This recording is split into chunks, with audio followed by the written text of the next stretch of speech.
Hello, my fellow chatterers and book lovers, and anyone else who's popped in because you're curious about what this is or you got a bit lost. Welcome, everyone.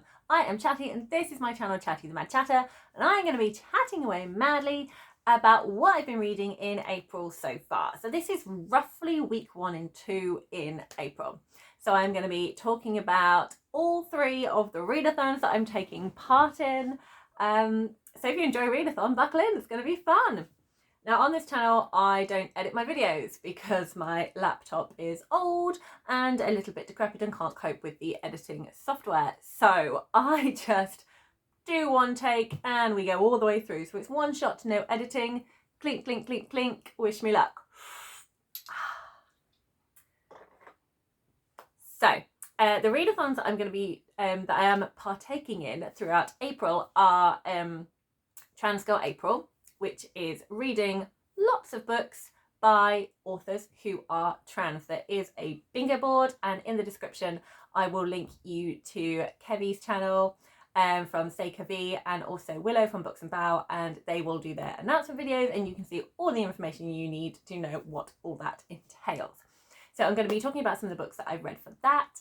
I'm also going to be talking about some of the books that I've read for the magical readathon Orillium. I am doing sort of like a segmented study because I did it last time because I find it quite fun. So Orillium is a magical university where you take classes, and the classes prompts are the books that you are reading. And I'm also going to be talking about Picture This, which is a readathon about picture books. Magical Readathon is by G from Book Roast. Again, all the links will be in the description box. Picture This is by Jack from Spread Bookjoy and Shelly from Shelly Swearingen, and again the links will be in the description should you want to know anything else about those readathons. So the first book I read was a book that I was sort of finishing off from March. It was part of middle grade March, but I didn't quite finish it, and this was See You in the Cosmos by Jack Cheng. It was a book that I was highly anticipating. It did not disappoint. I absolutely loved this book. It was such a beautiful, heartwarming story about a boy and his dog who decide to go to this rocket convention. So we're in the middle of the desert. He's made his rocket. He's been doing a lot of sort of like talking on like rocket. It's like a chat room for people who really like rockets and making rockets. So he's been chatting with all of those. None of them have an idea that he is actually an 11-year-old boy. So when he shows up and meets them all, they're like, oh, okay, you're quite young. His family, he's in a very kind of like difficult situation with his family. He has got an older brother and he's got a mum, but they have different things going on in their lives, which is why he's kind of allowed to go AWOL. So it's his journey through just wanting to follow his dream of launching his rocket, and then making friends and trying to find his way back to his family, and all of the kind of different things that happen from there. So you get like a wider picture of what's happening with his family. And he is just the sweetest, loveliest boy ever. And he was such a heartwarming character. And the friendships that he makes like feel really heartwarming as well. It's all very much seen through his eyes, so obviously the reader, you have a slightly different take on things, but there are I suppose the word is less savoury. It's not as bad as that. It's not even as bad as that. It's like aspects of characters that are just not as nice, so some of the characters, but I really appreciated how that wasn't like the full picture. It wasn't all them, but those ways of people acting were kind of pulled out and looked at. So I appreciated all of that. So great for character. So this is a lovely contemporary middle grade. I have tabbed a little bit because I wanted to tell you, oh, and that's another thing. So the settings, the chapters are all new recordings because he's wanting to send his iPod, off into space so that aliens could hear sounds of Earth and learn more about our planet and our system. And everything is like done as a recording. So it's him talking into his recording log, and sometimes you get other characters in there like saying bits and pieces because they've recorded things as well, or he's recorded them over the top. And I just thought it was really cute. And it tells you how long it is. Like, I haven't checked, like it says 6 minutes 3 seconds. I haven't checked to see if I speed read at that time or reading it aloud to see if that's correct, but I do find that interesting. Like, I don't know if Jack Cheng like read everything aloud and then wrote what the timing would be if he went like that specific or just guessed. It's just something that kind of interests me. Anyway, the bit that I tabbed was just something that I think really sums up, the little boy is called Alex. It just really kind of sums up his character. So he asks about lots of different, he's like full of questions and he's always asking about different things. And I've written that on my little tab here, I very occasionally, I don't tab books, but recently I have occasionally just started wanting to. Haven't all this month, apart from this one, but I thought I'd share it with you. I've written, this sums up Alex's thinking process, and then on like a bigger post-it I've written, appendixes, I'm loving Alex's clever but adorable brain. I'm coming to that. Okay, right. So he says, so they're in for a little bit of like scene setting, and they've gone to a restaurant that is set out like a 50s diner. And he says, why doesn't Johnny Rockets have any real rockets or even model rockets? And why does everything in here look so old? And then there's a character who's doing a vow of silence called Zed. And Zed wrote on his chalk pad, it's nostalgic. And then Alex says, nostalgic is something people really don't need anymore, but still like to have around, like jukeboxes or roller skates or appendixes. Do you guys have appendixes? I love that appendixes have been put in as nostalgia. It really made me laugh. Like, I just found that moment just so cute. So just the idea of like, if you still have your appendix, just a bit nostalgic about it. It really tickled me. So that was lovely. See You in the Cosmos also links in to the Magical Readathon because it was one of the books for my character prompt. So as well as attending university, you can make up a character to go and read books on those prompts. And I really wanted to go full in this year, and I wanted to create a completely new character, start it all from scratch. And I have a video here, where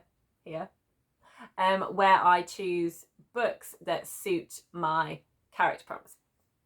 I choose books and then that gives me my character prompts. So one of them, I chose to read a book with stars on the cover because I really wanted to read See You in the Cosmos, and so it was that one, and that gave me the character prompt of that my heritage is an elf. So my character for the Magical Readathon is an elf. So then the next book I read was like my first proper book of April. A book I'd been highly anticipating for a really long time, and that is Juno Dawson's Her Majesty's Royal Coven. I absolutely love this so much. So it's contemporary fantasy, so it's set in our world at our time, and fantastical stuff is going on in the background. So there are women who are witches and there are men who are warlocks, and witches tend to have a higher power than men. That kind of defines them a bit. So they have their Her Majesty's Royal Coven is like the government operation of witches, that sometimes aligns itself within the non-magical world's government, sometimes doesn't, and then you have an alternative one that is warlocks.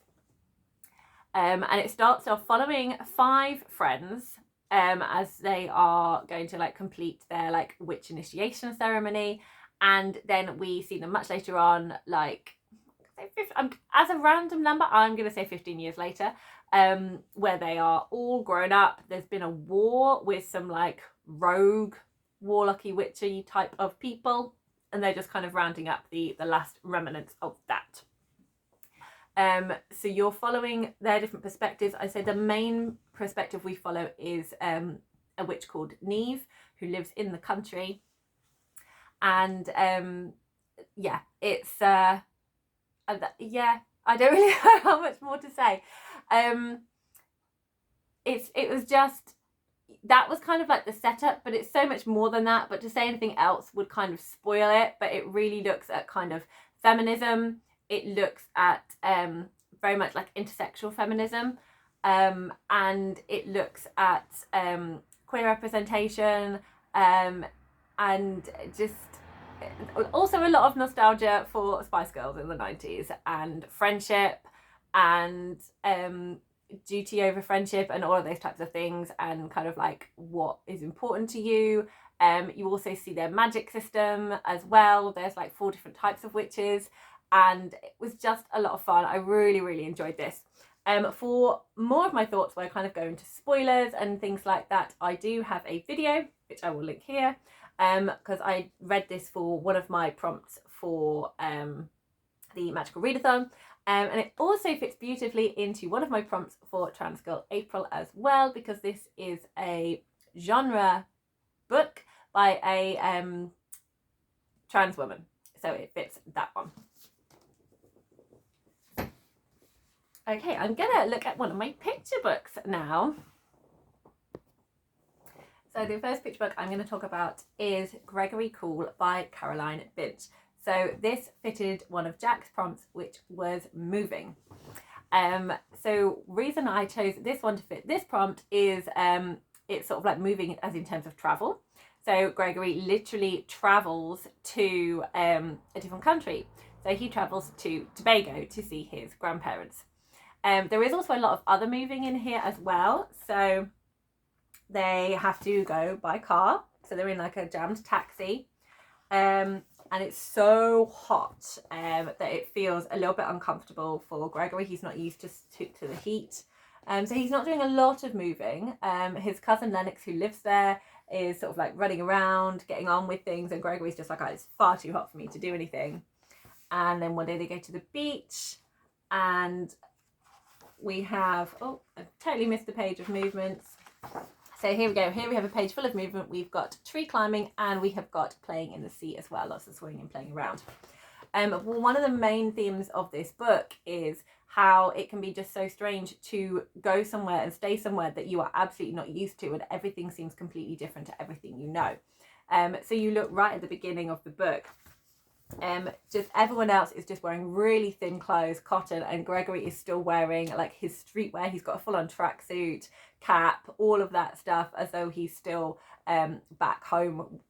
So and you see as the book goes on, he slowly starts to shed this, and then he's just in some shorts, and then just thin shorts and t-shirt running around with his cousin.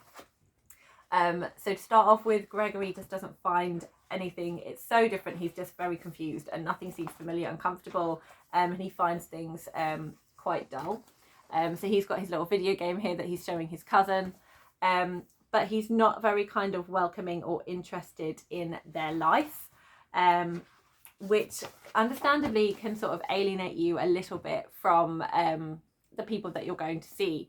So his cousin sort of Gregory thinks he's a bit too cool for life in Tobago. But then Gregory starts to explore, he starts to relax, he starts to understand like what things there are to do and how he can kind of adapt into this place. So by the end of it, he is enjoying having some coconut drink. So he sees some men here and they offer him a drink. They know his granny, they give him a fish to take to his granny, and then he starts to realise, well, maybe actually he can do things here, he can fit in here and join in and have fun. So by the end of it, he's just embracing life in Tobago with his cousin and just enjoying the night with the fireflies and just having fun with his cousin. So I really enjoyed that story. I love all the illustrations, just how Caroline Binch just really captures these wonderful like human expressions and moments in the illustrations. I love all like the bright colours within her art. Like even just like on the back of the book, just there's such vivid colours in the painting and all the different pictures on the tree. It's very lifelike. Her paintings are really lifelike. I've always really enjoyed her artwork. And I'm going to show you the sea again because I just think it's beautiful. And just watching the boys just absolutely having fun, being children, just splashing around in water, just wading in, jumping into the waves. And I just think it's beautiful. So there we go. That was Gregory Cool for Movement. So then I have read another book here, which is Rainbow Grey, Battle for the Skies by Laura Ellen Anderson. This is the third and final book in the Rainbow Grey series. And I do have another video, which I will link here, part of my segmented study for Orillium, where I talk about this one in more detail. But it's a really fun, whimsical middle grade. It finishes off the story nicely, kind of ties everything in, and you get to see Rey having her moment with her rainbow power. The villain of the piece has their climactic moment, and all of the usual characters that you get in here are in here. So it was a really fun read. It was a cozy read. It was just a nice, fun fantasy. What's the word? Just a comfort read, really. I really enjoyed this series. I think it's really cute, and I just think Lauren Ellen Anderson's illustrations are just fabulous. I'm trying to see if I can find one without giving any spoilers in it. Currently no. I think there's one. Why am I going at the end? I should just go straight for the beginning. Here we go, look, so there we go. There's the three friends having some pancakes in their school. I just think her drawings are so cute. Okay, I then read a book which is my first buddy read. So, first buddy read of April, I was reading Of Women and Salt by Gabriela Garcia with Tiffany from Towering TBR and Maria Andrea, who we all chatted in MJ's Discord. So this book is it's sort of a generational story. It's sort of historical fiction. Well, it's got chapters of historical fiction and then chapters of modern day. So it's kind of like a mixture of those things in here. Although actually, I don't think it is modern day anymore. I think was the earliest one. Well, no, it is. I think it was 2016 was one of the chapters. So yeah, there are modern day elements to it as well. It's quite a small book. Like it's not massive. And what I was really excited for with this book was exploring the different lives of the different generations of women in here. And it tells you at the front, there's one from 1866 in Cuba, there's one from 1959 in Cuba, and there's one from 2016 in Miami. But the premise was a little bit misleading in that we do end up following two other women who I really enjoyed their stories. They were really interesting, but it did feel like a lot of perspectives to kind of tie in, and I wanted to go back and spend more time with some of the other characters we'd previously met and kind of see their journey. So I kind of went in with slightly different expectations, that I was wanting to like have a bit of where you kind of go back and forth. So I was expecting kind of like these three different protagonists and to be going back and forth following their different stories at different parts and then kind of seeing how they link together. But that wasn't what we got. We got like snippets. So it's more like glimpses of life, exploring what it's like to emigrate, to be a refugee, to leave your country, to feel that you need to leave your country, to return back to the country of your heritage, and kind of finding your place in the world. So it explored a lot of women's lives. So we get, I think it was like 7 perspectives, and there's only 12 chapters in this book, and I've already pointed out it's very small. So yeah, definitely 1, 2, 3, 4, 5, 6, 7. Yeah, 7 perspectives in this book. Some of them are from the same family, some of them aren't. They are more in the modern day setting, and they are currently exploring the refugee. They're currently dealing with being refugees in America. What was really fascinating about doing this as a buddy read was one of the people I was reading with, Maria Andrea. She is actually working with people who are refugees. So she was telling us that all of this is very kind of spot on. It is a lot of what she's experiencing with people. So it was very truthful. So that was really fascinating to know. And she actually then did go and do some research as to how Gabriela Garcia was so spot on. And actually Gabriela Garcia has done a lot of work around these centres where people are held before they are deported. So it's essentially like prisons where they're held before they're then put back over the border. And some of them they were just kind of dumped wherever and had to find their own way back to their hometowns from there.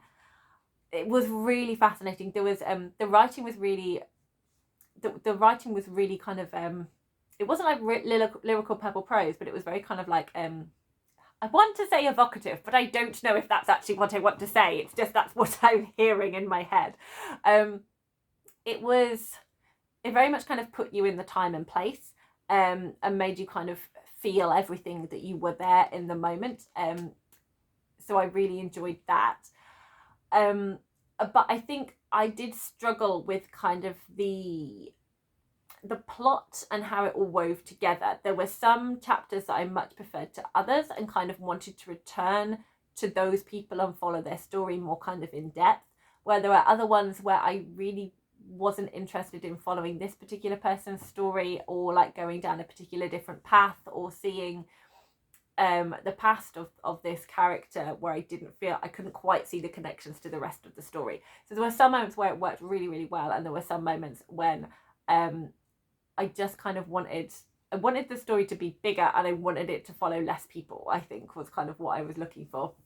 But the refugee themes in here were really moving, and it was really good to read, and her writing was really nice. So I think she's definitely going to be something I would try another book from her, but hopefully she'll try a different storytelling structure, I think is what I'm wanting. But I really did enjoy reading it and discussing it with Tiffany and with Maria Andrea. It was a lot of fun, and that's why I really enjoyed buddy reads, to like get other people's perspectives on things and talk about it with them. And then another buddy read, I read A Pinch of Magic with my mum. This is by Michelle Harrison, and it is it's coming, middle grade fantasy. Why was that so hard for me to remember? This is a middle grade fantasy. I'd say it definitely kind of has more of a magical realism than like full out and out fantasy feel to it. It is based on an island. We have 3 sisters. We have magical objects. We have a mystery, like a family mystery. We have a curse. There is a prison. So it had like thriller elements to it as well. It had very kind of like the setting, but there's a lot of really amazing atmosphere in this, like the setting of the different islands. So I'm going to show you the map. So we explore all these different islands here. So here we go. So we have got Crowstone, which is where they reside.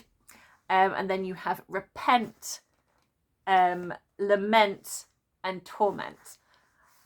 And I love that concept of those 3 islands with those names and the prison aspect to all of this. And again, I enjoy seeing the number 3 repeated.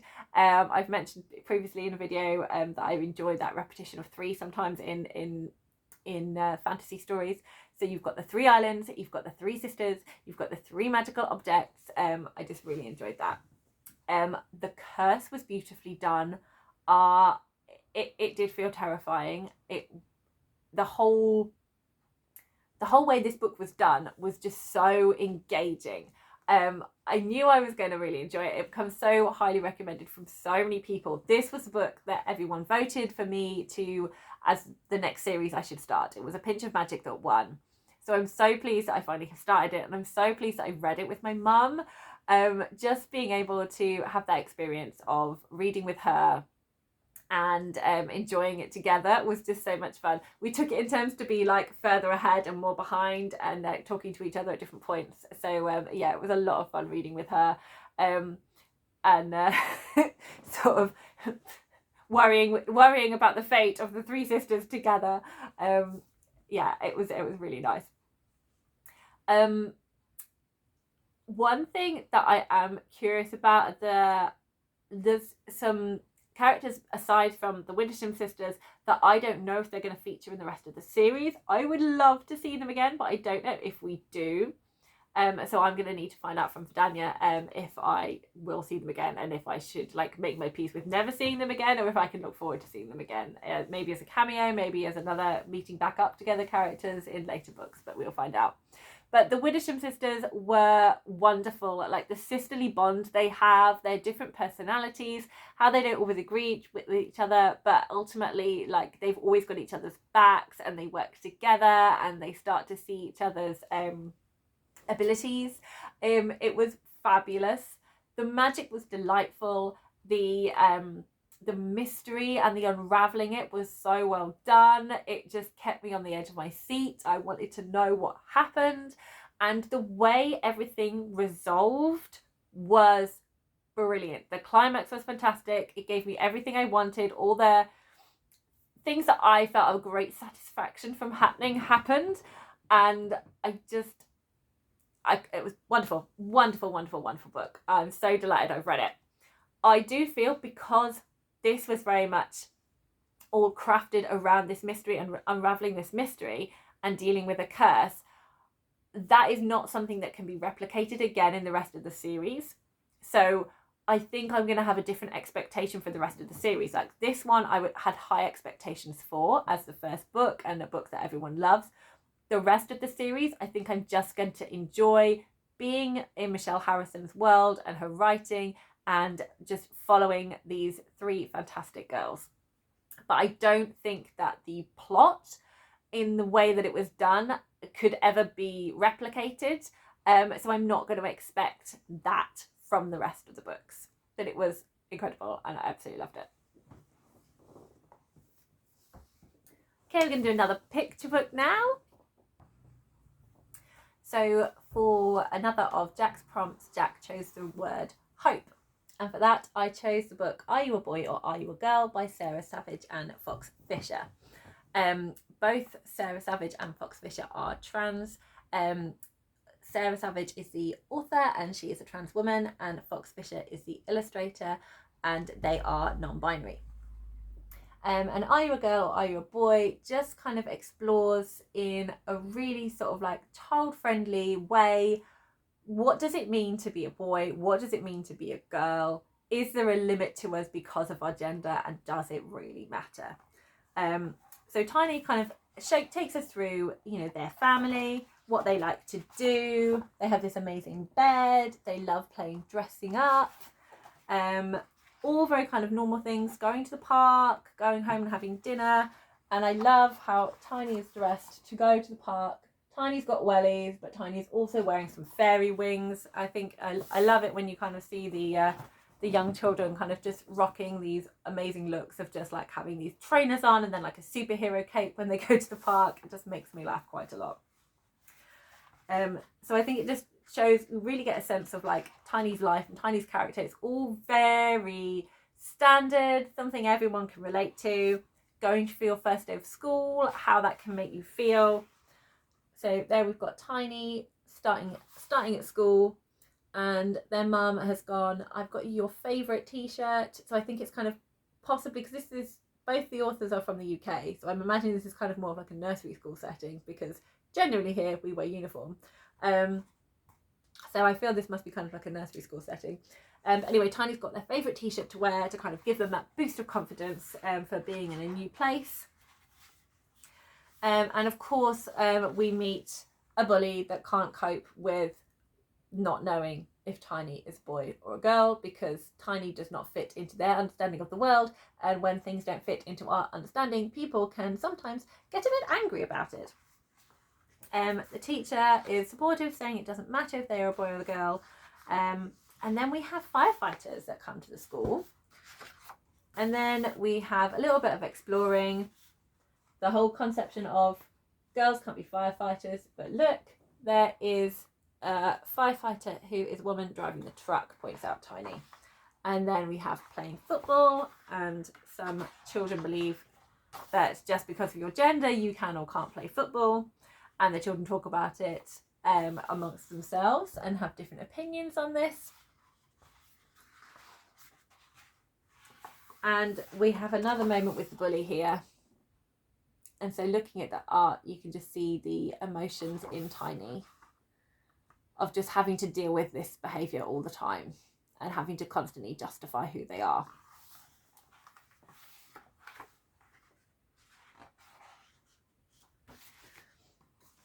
And here we have this moment of Tiny just laying it all out, like, it doesn't matter, this is what I like to do, these are all the things I like to do, and it doesn't matter if I'm a boy, and it doesn't matter if I'm a girl. Which is something that everyone should be up for embracing, because it doesn't. It shouldn't define and limit us. Gender should never kind of put us in a particular box. So as though this was specifically written to support non-binary children and to kind of help other people have more of an understanding of that, I think just talking about gender in general and how we shouldn't limit ourselves just because of boxes people want to put in is just a really good message for children anyway. And we have some more playing, and it ends up with Tiny, are you a boy or a girl? And Tiny says, I am me.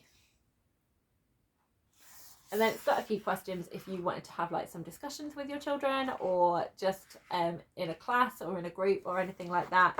And then we also have some trans charities on the back listed here. So we've got Gender, Intelligence and Mermaids, and then some information about the authors as well. So I really enjoyed the bright colours in this book. It's a very different style of art to the previous one, with sort of like line drawings and then big sort of like painty blotches of colour around it. And obviously the theme is really hopeful. Like, let's stop trying to worry so much about people's gender. Like, does it really matter? No, it doesn't. It doesn't matter. We're just people. We're just people who want to be able to live our lives to the fullest possibility and have fun with ourselves. So let's stop worrying about it. And I just think it's a beautiful way of exploring that. So this book gives me hope. And I have another couple of books that I'm going to talk about now. One is an audiobook, so I haven't got anything to show you. And I'm a very visual person, so it always feels weird when I'm talking about an audiobook.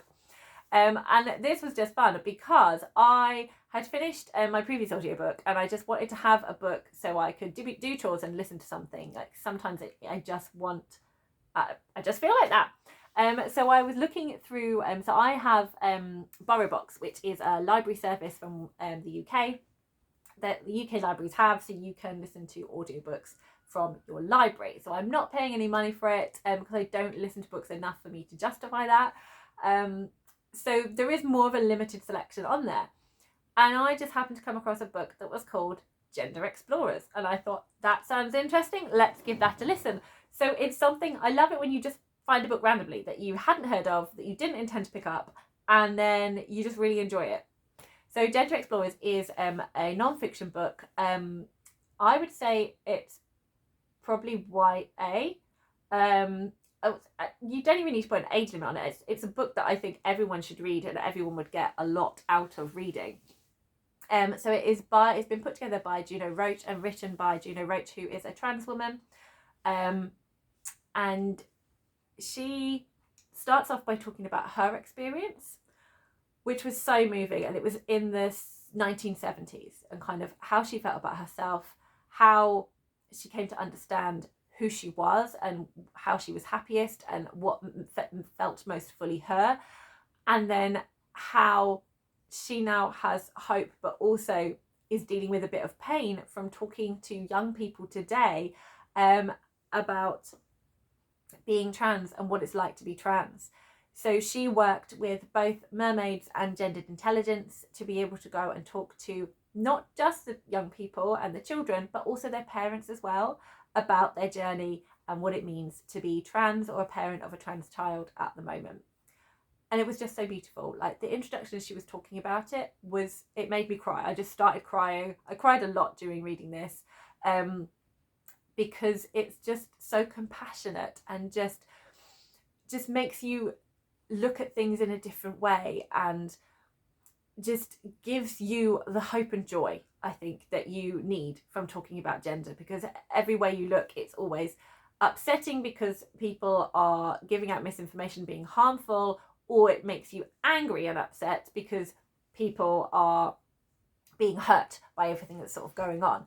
So to hear some joy, to hear some actual trans stories of children and trans parents, when left, right and centre in the media you have people being concerned about the children, and it's like, if you just listen to this, you would understand you don't need to be concerned about them. They don't ask you to be concerned about them.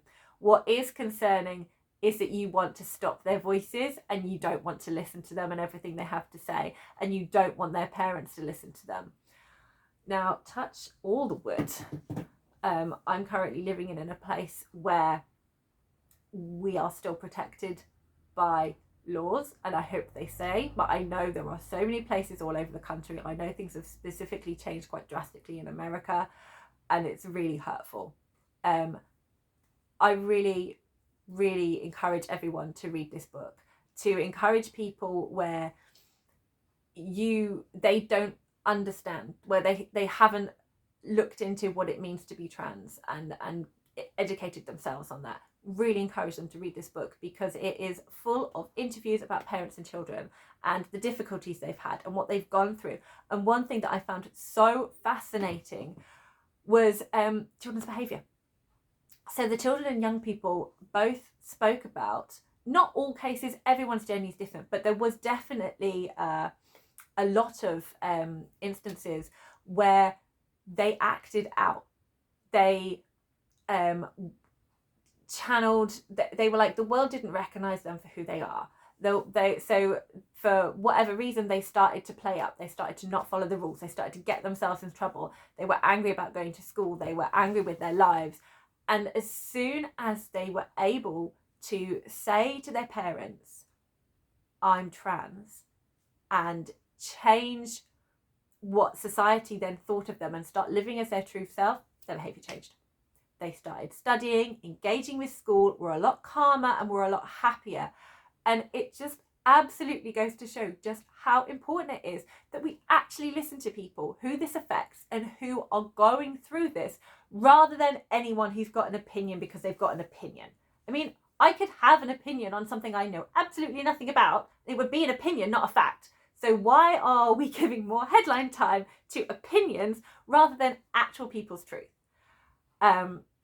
But the stories were beautiful. The support work that happened from Mermaids and Gendered Intelligence was amazing. And Gina Roach did such a good job of like pulling all this together. The questions were really thoughtful. And there was a difference, like she had a different approach depending on the age of the child as to how she spoke about them. So it was very much kind of centered in kind of like their understanding and allowing them to kind of lead the conversation rather than us putting our adult words onto them to try and work things out. So I think she did an amazing job at that. And she ends with an interview, an imagined interview between herself as a child, with her asking her child self questions. And it was just really beautiful. So absolutely love that book. Highly recommend. I really want to get a physical copy because it frustrates me that I don't have anything to be like pointing out different bits. Like there was a really beautiful way, like in the introduction, about talking about gender and like the term gender explorers. There was a really wonderful way about it, but I can't remember what it was. But I just recommend anything from this video, go and read that. It was amazing. Okay.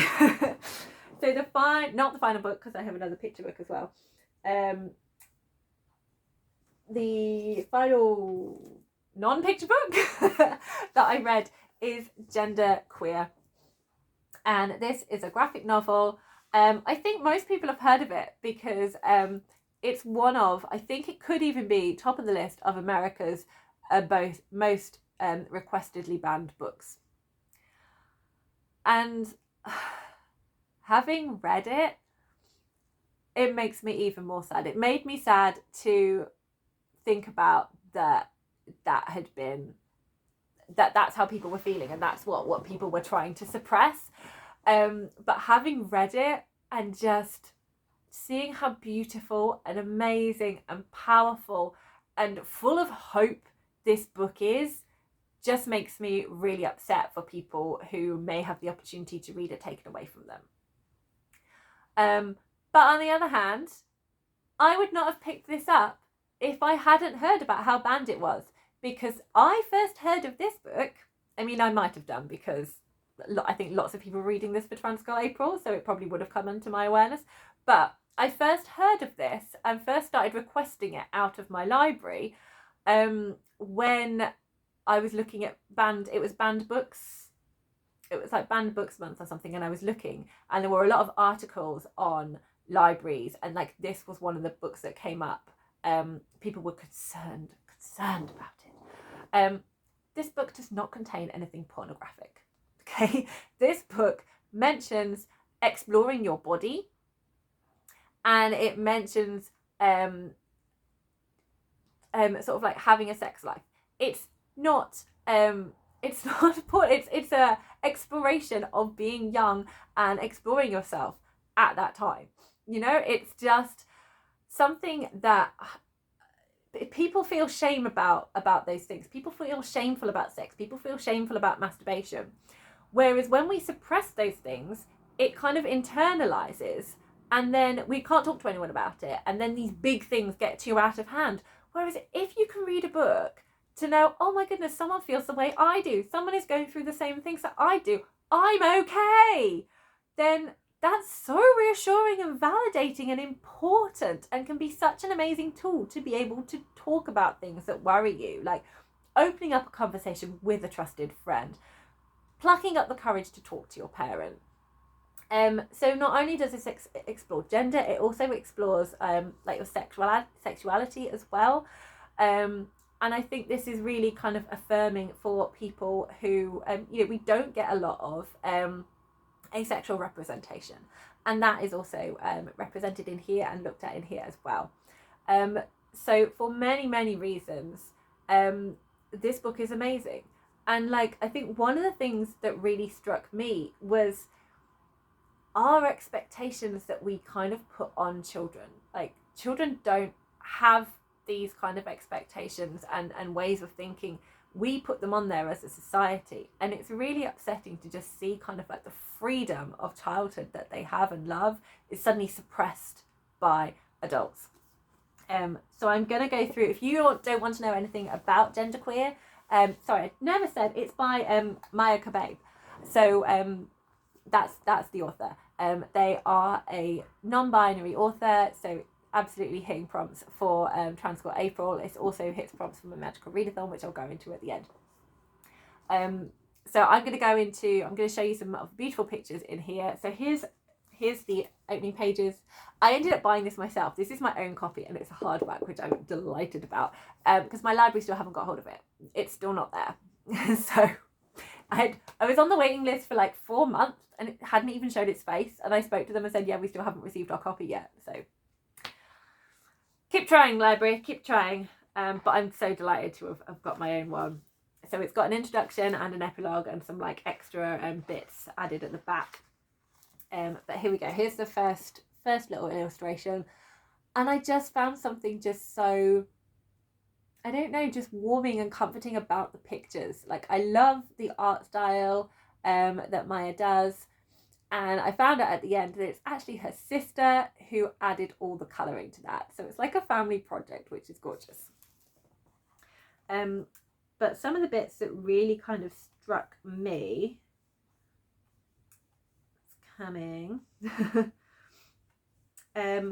was as a child. So here is Maya as a child, and so at this particular time,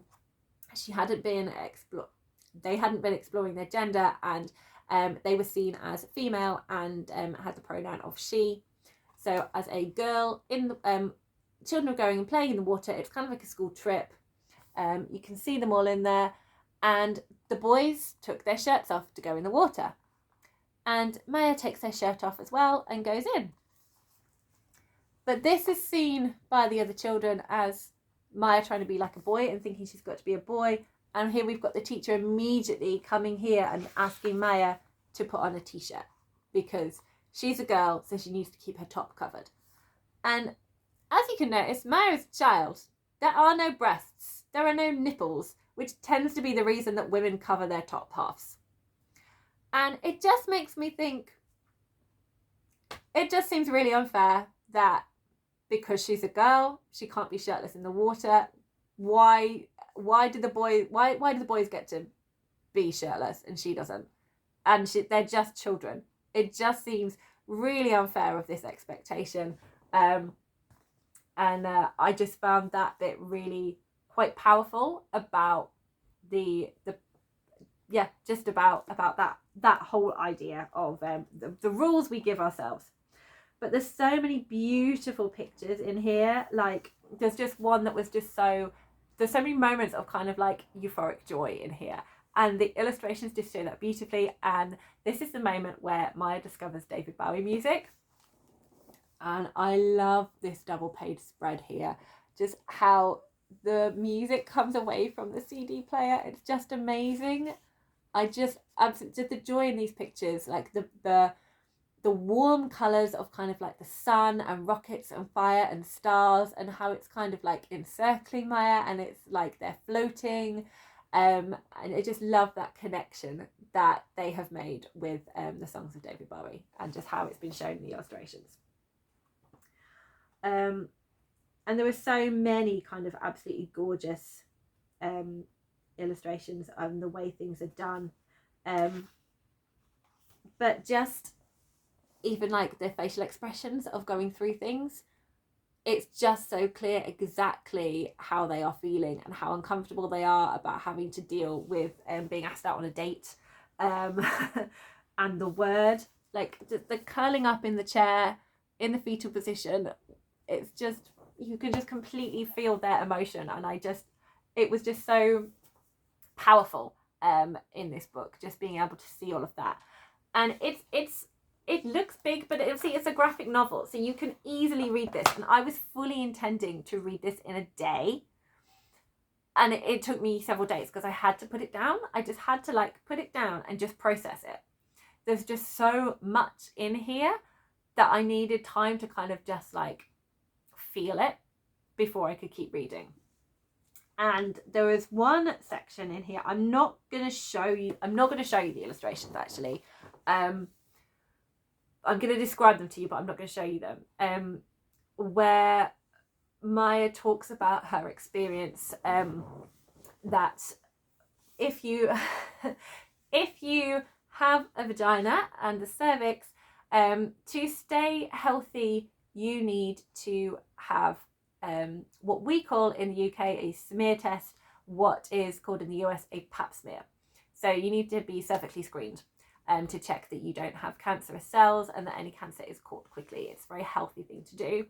However, when you are struggling with who you are and exploring your gender and experience dysphoria around certain body parts, this concept was excruciating. It's something, obviously it's completely out of my experience, because I'm a cis woman, I like my vagina, it's fine, especially after having given birth. Smear tests are now just, don't even really think about them anymore. But I do remember pre-birth, it felt like a big thing going for your smear test. It's uncomfortable, it's awkward, you have to, you're basically opening your vagina to someone stick a tube up to examine you. So it feels really, really awkward. So to then have your own dysphoria on top of that, I can't even try and understand how that must make you feel. But I don't need to, because Maya explains it beautifully in her art. So she goes through what this felt like and just how traumatizing it was for her, for them, apologies. And you can see immediately, like in the art, that they are uncomfortable going in. And it felt really strange as a reader to be knowing that Maya sees themselves as non-binary, to know that Maya is non-binary, and to know that Maya struggles with their certain body parts. To then see, I know it's a comic, but just to then kind of like see them having to take their clothes off to then go in for this, I felt like I was intruding on something really personal and private. And I just think Maya is so brave for just putting their experience out there. I just think it's such a brave thing for them to do. And I just think it's something that so many people must resonate with and appreciate. And even if you don't, just being able to understand what it means, and to just be able to be supportive of someone when you know that's what they're struggling with. And I think definitely as someone, as people in the medical profession, to have, you know, we have equality and diversity training, but it's not the same. Like, it's very like, it doesn't kind of go into the emotions so much. I think we need more. I think we need more. And this was just so beautifully explaining. And like the image was so spot on. The way that Maya just showed how this made them feel. I looked at it. I had to shut the book. I had to breathe. I had to open the book and look again. It's not graphic. It's not gory. It is just, they liken the experience to like being impaled by a sword, and they are curled up in this fetal position, so you can see the trauma on their face, and there was a picture of the speculum sort of like lancing them.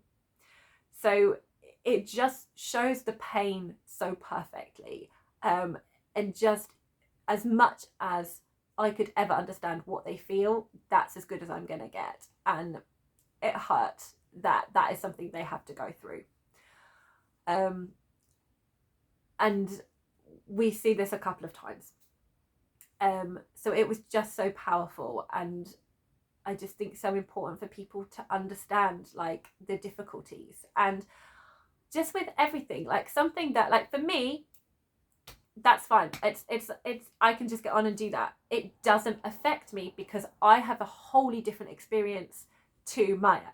But I think it's just a wonderful example of how we should be empathy to our fellow human beings. Like, we need empathy. We need to be empathetic. Just because something doesn't seem like a big deal for us does not mean that the way someone feels about something or describes it is them over exaggerating or just being a drama queen, or you know, struggling with something to the point that you just can't get it. It's just so important to listen and to trust that for this person, that is how they feel, and you need to support them through it.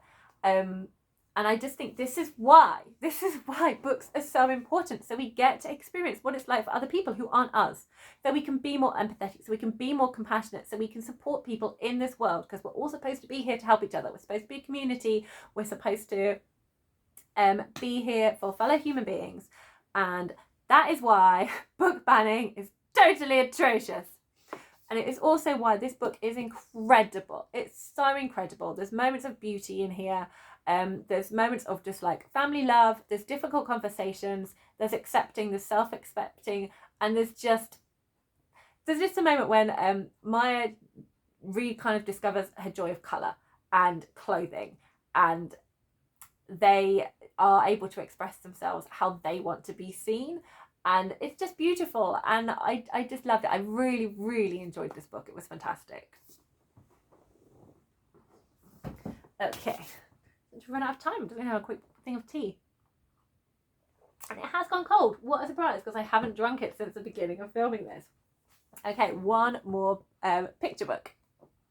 So the final picture book that I'm going to talk about is one of Shelly Swearinger's ones, and one of the prompts she chose was funny.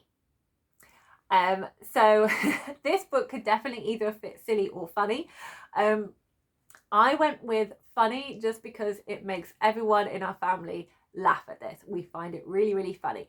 But it is a bit confusing because it's called You're Called What? And all these different animals have silly names, and they go to the Ministry of Animals with Silly Names to change their name? Ministry of Silly Animal Names. So they go to the Ministry of Silly Animal Names, and they're all talking and comparing their names to each other. So you kind of keep going. It's like, well, it's better than being called this, and then all the animals laughing at them. So here we have a whole variety of different animals. We have a blue-footed booby. We have a pink fairy armadillo. And they're all trying to guess what this creature here is called. And why they don't like their names, and that every time they say their name, people laugh at them, and how frustrating it is, and that they want to change the name. And we finally get an animal at the end changing their name. So the whole thing is just hearing these ridiculous names for animals, guessing animal names, and just the animals' reactions to them. And it just makes all of us laugh. We find it really funny. And what I also enjoy is at the end is that you see all of these real life animals and what they actually look like in real life. And I just think it's really cool to see. And here's the blobfish. The poor old blobfish. They just look so woebegone. So yeah, it's a lot of fun. I really enjoy the illustrations in this one that are done by Nikki Dyson. The animals just feel very warm. I really enjoy how it's all set out. So you've got all the different windows for all the different animals coming along to get their name changed. They're all wearing different lanyards to get their names changed, and it's just a lot of fun. Okay, so I'm going to wrap up some of the readathons now. So first of all, I have read 3 books for the picture this readathon. We have Gregory Cool by Caroline Binch for movement. We have Are You a Boy or a Girl by Sarah Savage for hope. And we have You're Called What by Kes Gray for funny. So that's those ones. I'm hoping to read the rest in the next few weeks. Then for the Trans Girl April, I have read 2 books. I've listened to a third, but I'm not counting that one because I'm hoping to count another trans book for that particular prompt. So Gender Explorers by Juno Roach is a non-fiction by a trans woman, but I'm currently reading Gender Euphoria by Laura Kate Dale, which is another non-fiction by a trans woman. And here I have the Her Majesty's Royal Coven by Juno Dawson, which is trans woman. It's coming. Genre fiction. And then I have Genderqueer, which is by Maya Kababe, which is non-binary, non-fiction because it's a memoir. So there we go. Obviously, I also read this picture book. So this Are You a Boy or a Girl could fit into general fiction. Because a picture book is an art style, it's like a format rather than a category. So this could fit into fiction, just ungenred, because it's like contemporary. So I think that could work. So that would be trans woman. Fiction. Oh my goodness me, I'm getting myself all tiny bit nuts. Okay, and then for the magical realism, I have all 3 of these fit magical readathon prompts. So these 2, Her Majesty's Royal Coven and Rainbow Grey, The Battle of the Skies, fit my character's specific calling, which is Star Whisperer.